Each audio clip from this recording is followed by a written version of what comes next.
झिमझिमाउने आँखाले मनै मेरो अल्झिन्छ आँखा लोभी मन पापी पुतुकै बारेमा झिमझिमाउने आँखाले मनै मेरो अल्झिन्छ आँखा लोभी मन पापी पुतुकै बारेमा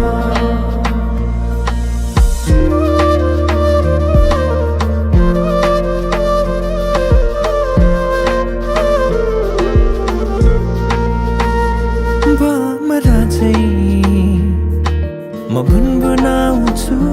तिमी फुल बनी रमाउनु तिम्रै वरिपरिमा सधैँ डुलिरहन पाऊँ एक दुई दिन भनी दिन गन्दै सोचिरहन्छु म त दिनभरि सधैँको मनलाई सम्झाइरहन्छु एक दुई दिन भनी दिन गन्दै सोचिरहन्छु